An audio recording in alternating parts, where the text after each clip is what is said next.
Kind of a stupid things to do, but these two games are so similar in nature, I have to make a comparison between them. You're probably gonna be upset about it, but at least I won't be getting cancelled with the subscriber count. So if you really want to cancel me, then subscribe to my channel, I guess, and may you find a way to cancel me.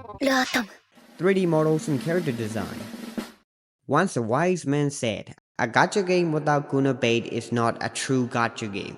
Well, aside from that, there's not a lot to talk about these models. Both games kinda have a style. Triple Z tried to place a full anime style with shading, and Wuwa totally focusing on texture. If I have to nitpick, then ZZZ has a better rig and Wuthering has a better character design, so they're pretty equal. If you threaten me with oral sex and tell me to choose a winner, then I'm gonna choose Triple Z cause I like it more. But I think Wu deserve this win because they still have an open world to design and yet still putting out these insane 3D models and character designs. So there's gonna be 3 points to Wuthering Waves and 2 points to Triple Z. Main story.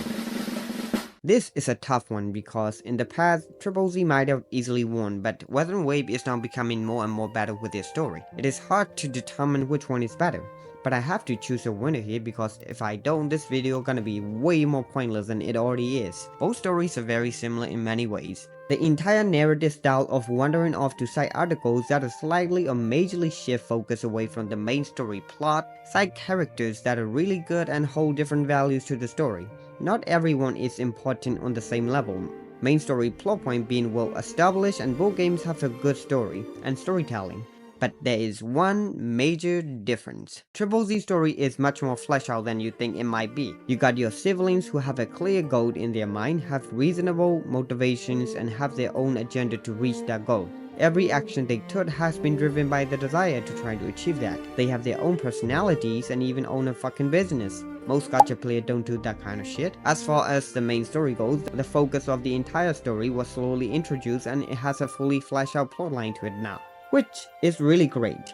But the sad reality is that Triple Z is also a gacha game, so the story is gonna get stretched into years before it ends. But they will still be Wuthering Waves stories. Before you start creating essays in my comment section, let me explain my thought. The main reason being the protagonist, Rover.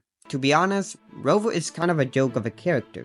People think he has a personality and I genuinely don't know why, because he's just another self-insert character. Rover literally starts off with amnesia. No moral complexity or growth, no course or habits, and last but not least, no emotional range. All bro did was save wife and get angry. Basic traits like curiosity or determination are there, some emotional beats in key story movement to project layered emotions, but really just plain old self-insert character type. But in Zenless Zone 0, they joke, banter, get frustrated, and showed emotional response. Bell might tease, Wise might argue, and the way they talk to characters shows personality. For Rover, outside of a few things, they're pretty stoic. Dialogue choice are neutral and emotional reactions are minimal. They are mostly a blank slate with light flavored text. The current Rover also lacks a strong emotionally attached goal. He lacks personal emotion to achieve what he wants. As a character, the part of the story he paints has little effect in shaping the entire narrative because Rover reacts to events rather than initiates them, which kinda leads to a chaotic narrative focus of the entire plotline. When this happens, the main character is more like a tool than a driving force of the story. It is more like the backstory of the Rover is for us to discover, not Rover himself. But this is not all bad because when your MC is not tied to some goal, you can wander off to some insane story with each introduction of a new fake MC. However, when you compare something like that to a flash out protagonist like Triple Z, it falls short. In terms of pure in-game story impact, Triple Z's siblings are better written characters so far. They shape the events, have reactions, and feels like real people in a chaotic world. Rover, meanwhile, feels more like a tool of the plot. Presence, helpful, but distant. But hold up, I'm gonna give some point to Wu as well, cause the storytelling in Triple Z is getting a little bit worse. There were some still images with sad music and a talking voice lately, and I'm not happy with that. So that's gonna be 6 points to Triple Z for having a better protagonist, and 4 points to Wuthering Waves for always maintaining an engaging storytelling. Combat. First, I thought about skipping this part, but I realized I ain't getting over 100 views, so I might as well say what I want to say. The combat of these two games are like apples and oranges. They are similar in shape, but very different inside. It is also a personal preference thing. While oranges are definitely a superior fruit, you might like apples more than oranges, but that's your problem, not mine. So back to combat. Both combat systems revolves around something. Wuthering Way combat is centered around swapping characters. Of course, considering you're not brain dead enough to not know how to play the characters and have basic dodging skill. The more efficient at swapping characters, the better your DPS output become. If you get sweaty, you can do animation cancel and quick swap. With every team, you follow a pattern for that team and then you win. There are a few characters like Zani who needs dynamic reaction if you want to maximize their full potential.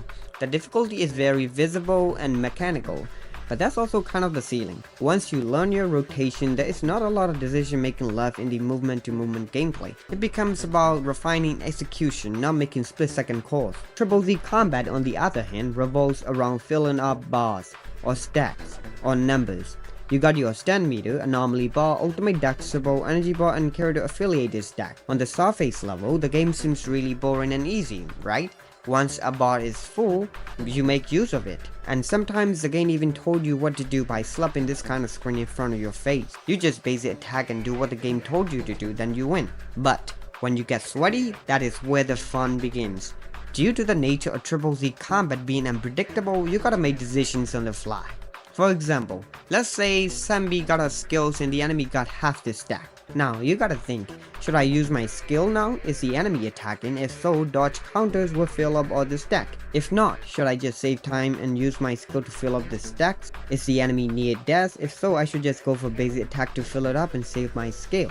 This is not just Sanbi. Most of the characters have micro decisions baked into their kit, and that is why Triple Z combat is kinda chaotic and always needs dynamic reaction. There are tons of factors involved. The difficulty is not visible to casual players and it is not mechanical skill but on how much control you have over your team.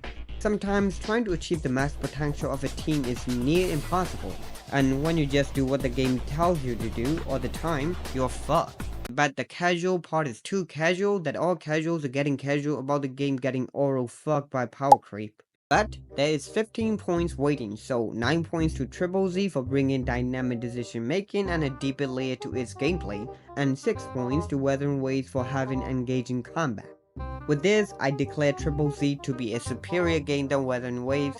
If anyone is upset about that, it's okay. It is not like Wuthering Waves is gonna get EOS or CCB gonna arrest Solon Lee tomorrow because they saw this video. It is just that these two games are similar, so I thought it's okay to compare them. Anyway, if you want to cancel me, please refer to Twitter. Peace. Also, don't forget to sub so you can cancel me even harder. Peace.